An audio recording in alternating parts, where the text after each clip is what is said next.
Likutei Moharan.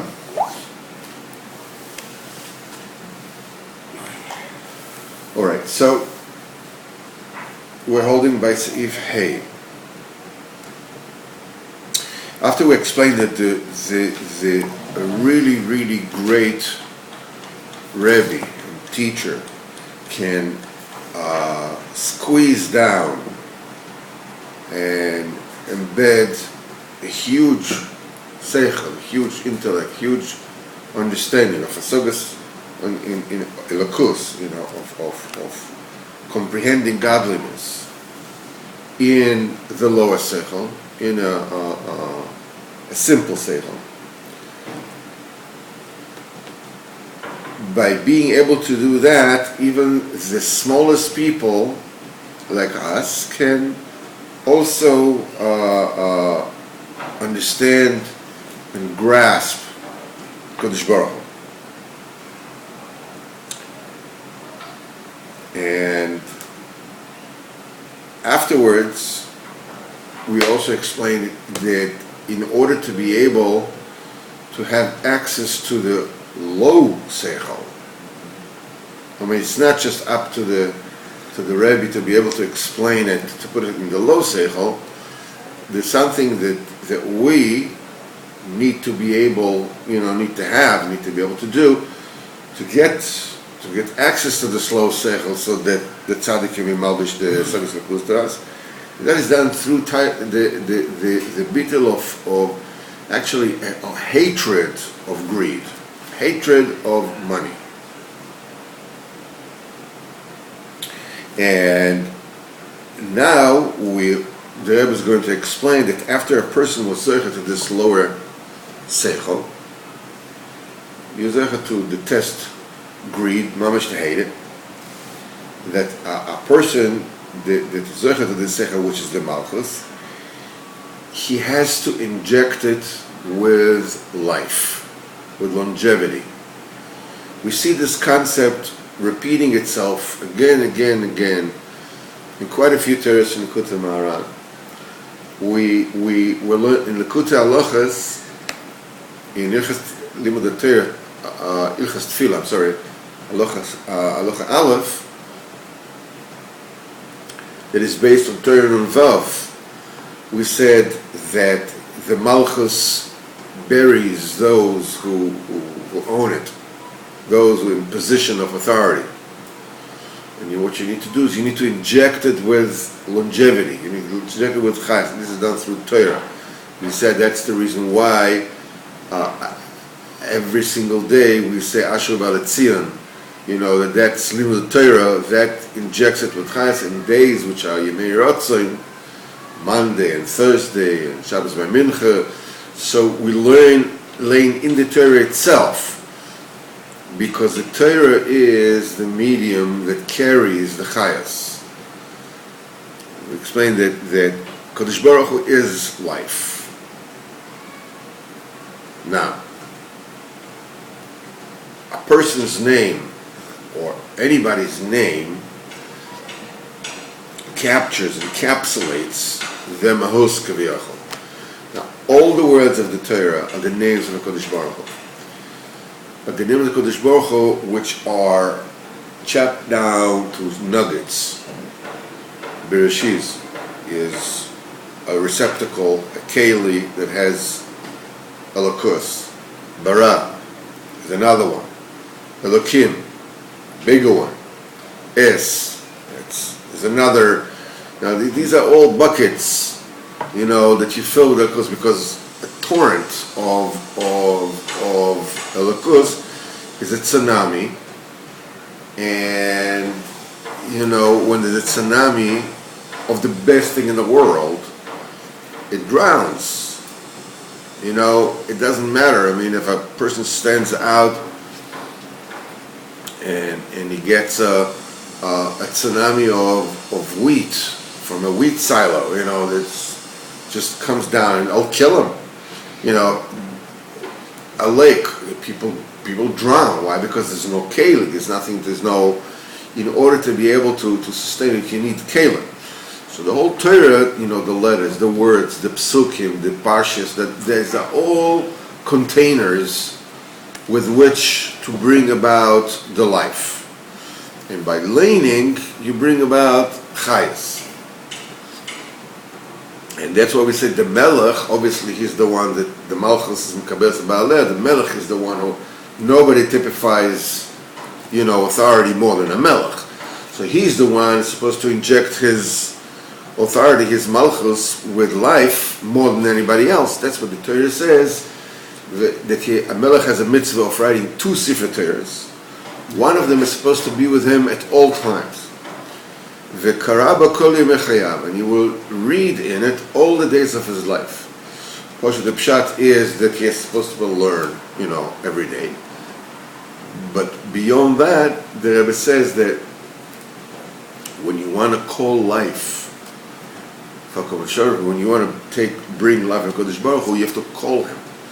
Like when you call somebody, he turns, because he's connected to it.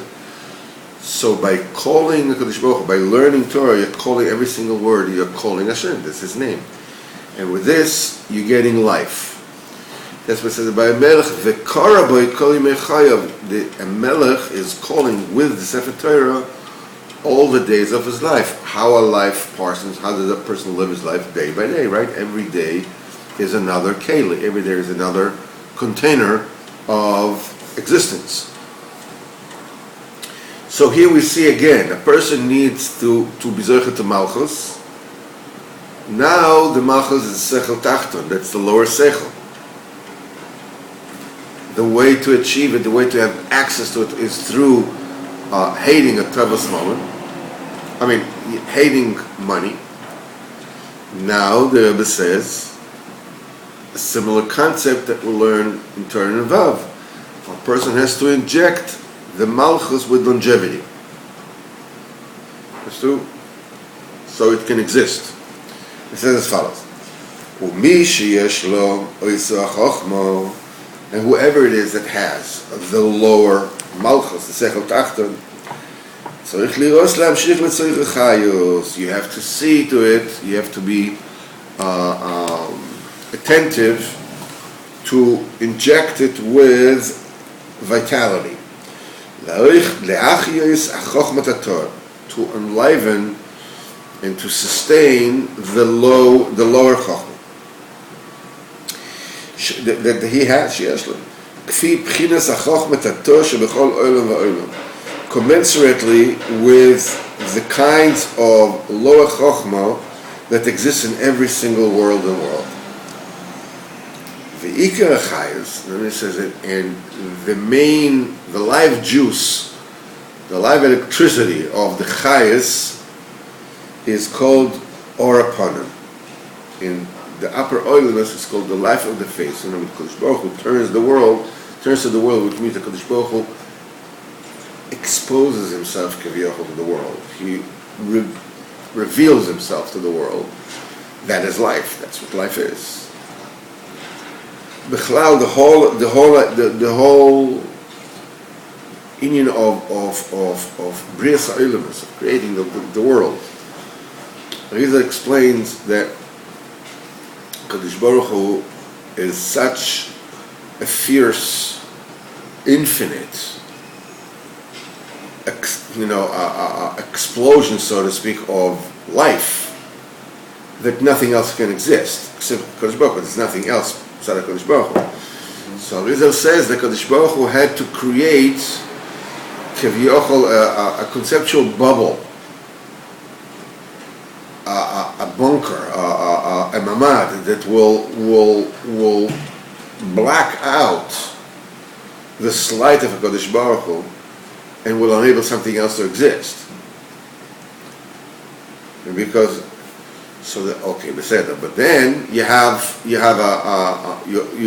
problem, because mitzad echad, with a Kadosh Baruch Hu, Kadosh Baruch Hu revealed nothing can exist because Kadosh Baruch Hu is everything, right? On the other hand, when you hide a Kadosh Baruch Hu, nothing can exist either, because the Kadosh Baruch Hu is everything. He's the chayes of everything. So it explains that what Kadosh Baruch Hu did, he created that void. It's called Chol Apanoi, And in that void, what the Kodesh Baruch Hu did, he brought in just a trickle, a mashu of his light. And with this, all the Olamas were created. This kind of balancing act between is and isn't. Kodesh Baruch Hu is hidden, and a little bit is exposed, and with this, the worlds are created one by one within the other. That exposure is called Gilui Panim. It means Oras Panim. It means that Kodesh Baruch Hu shows his face. He illuminates his face. That's the essence of life. It has to be measured. It has to be under very, very tight control. Because if there's too much, a baby can drown in a bathtub. It's just a bathtub, yeah, but a baby is very small. We are very, very small. So even a little bit too much, drowns. So there has to be, and the Ikar HaChayasu Or Aponim, the light of the face of HaKadosh Baruch Hu, Bivchinas Be'or Pnei Melech Chaim, in the light of the face of the king is life. So you see, here there's a proof that life comes from the beginnings of Or Aponim. We met this concept of Or Aponim in quite a few Torahs. That's life, that's the Seichel. We learn in Torah Chafalot that when if a person wants to be Zocher to a Seichel, to overcome if I want to overcome my low IQ, so instead of basing my learning in B'chinas Achor, by learning like you do in university, you purify your Shiva Saner, your 7 candles, the ears, the eyes, the nose, and the mouth. The ears is the Emunas Chachamim, the eyes is you guard your eyes not to see things you shouldn't. The nose is to have your Shemaim, and the mouth not to say a lie. What that does, this prepares the moichin, the mental faculties to receive an influx of intelligence and chokhmah that does not require, learning, hard learning. It just comes by itself, just flows right in. And so this is done, and over there we learned that moich is, pnei menorah. It receives the or pnei melech, or upon him, the light of the face of Kodesh Baruch Hu. That's the source. That's the kryptonite. That's the nuclear, thing that emanates all the energy. That's the or upon him.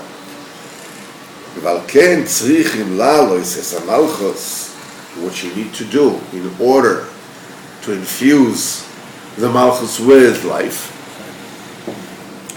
what you need to do is you need to elevate in Malchus. The lower Chokhmah, El or upon him. You have to elevate it to or upon him. You have to bring it up to or upon him. When are you doing it? During the 3 Yomim Tovim. The 3 Yomim Tovim are a portal.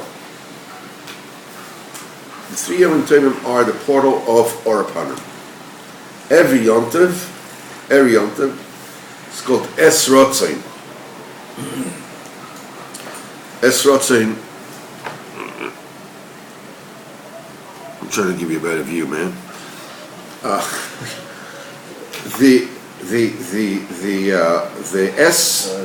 The time of favor. That's the Pshat Es Rotzain. What does it mean? You come to the king, and you're having lunch with him. So you're close. You're buddies.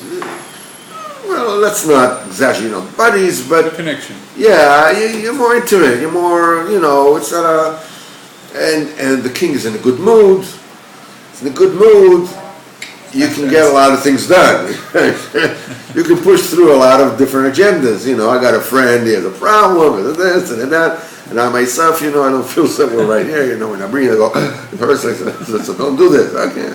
Anyhow, B'kitzer, Es Ratzon is a time of favor, what it means that the Ratzon Elyon, which is the Kesser, is exposed. It's more than during the year. Shabbos? What? On Yom Tov is more than Shabbos? It's a different kind of exposure. The Shabbos is one thing. That on Shabbos is the Kodesh Baruch Hu, the Malach Kodesh Baruch Hu is the Kodesh Baruch Hu is the one that is koiveya, that fixes the kedusha of the Shabbos.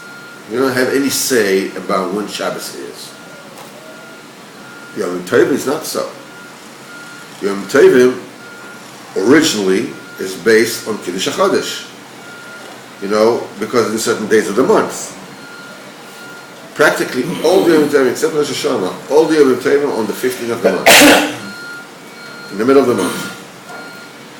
So when is it going to be? It's going to be, it's when Rosh Chodesh is. Who decides when Rosh Chodesh is? Based in, right? So Asher tikru otam b'moyadam. These are Moedei Hashem. These are the holidays of Hashem. Asher tikru oisam b'moyadam. That you will call them in their times. The Medrash says, Al tikru oisam. Don't call them. That you will call them. That you will declare them. Ela atem. You are going to be the one who declare. In other words, it's up to you when you are deciding when Rosh Chodesh is. So you see over here, there's an extra involvement of us in the process. If you remember when we spoke about the spheres, we said that Chesed and Gvura, if you remember, this has to do with the giver's decision, ability to give or to hold back. To give is the Chesed, to hold back is the Gvura. The Netzach and the Hod are already the interface between the giver and the receiver. Okay? So, let's say in between us, okay, when I teach you that particular Indian, so Chesed is my willingness to sit down and learn with you. Gvura is holding back from saying things which are over your head and you don't have yet the akdomas to absorb them, so you just fall asleep. There's nothing. The Netzach and the Hod are already tools, which again, has to do with me, but it typifies what is my particular involvement, what is the conduct that I employ to connect with you. The Netzach basically means that I force my knowledge on you. You say, wait, who said? And I said, that's the way it is, and I go and I prove and I bring. So basically, I'm still steamrolling you, that particular thing, because you're bringing things to here, which that's the way you used to think until now, and you may be convinced of it. I mean, everybody sees things from the filters of their mind, right? I mean, you have no other way of seeing it. So every once in a while, I have to be able to push it down and say, no, that's the way it is. Okay? That's called netzach, it's called winning, it's called victory, right? So that is a very important tool, as I said, to overcome preconceived ideas that you might have, or biases, or wrong information, or wrong point of view, whatever it is. That's one thing. Nevertheless, there is a chisaron in this kind of mode of communication. It doesn't empower you. Yes, it overcomes bad things, or wrong things, whatever it is, okay. But it doesn't let you to grow. In order to let you grow, what I need to do, I need the hod. Hod is a giving, but a giving that holds back. Which means in order to get it, you need to forge forward. You need to come ahead, apply your understanding, apply your intellect, and get it. So, when you get it, you go, now I got it. That's hod, mishon hoidah. You admit, now I get it. Okay, now I get it. You got it on your own koyach. So, in order for that exchange of information, whatever I have, to give it over to you, that it should settle, you should really own it, have to be able to overcome, which is netzach, and have to be able to hold back to allow you to grow. So you see, Shabbos is Kviyah v'Kadama. The Kedusha of Shabbos is fixed. It's from HaKadosh Baruch Hu. That's Kviyah v'Chinas Netzach. You're going into Shabbos, you don't have any choice, you don't have anything. You just go in there and that's it. Okay? Mm-hmm. So yes, you're totally connected to Kadosh Baruch Hu, but there's no give and take here.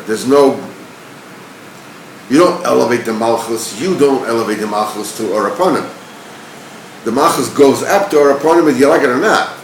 In fact, if you don't want it, you know, the whole kinds of punishments the Torah says about what happens, lo aleinu v'lo aleichem, and it's a Chilul Shabbos. It's a very serious thing. Yom Tov, it's a different thing. Yom Tov, we decide when they happen. Within reason, of course, but, we decide. That means there's a hod over here. We're involved in the process. That's the time for us to bring the Malchus up to our opponent. That's the time for you, as we said before, that allows you to use your mind in order to get it. That's the thing that makes your mind grow. Netzach means I'm giving you all the answers.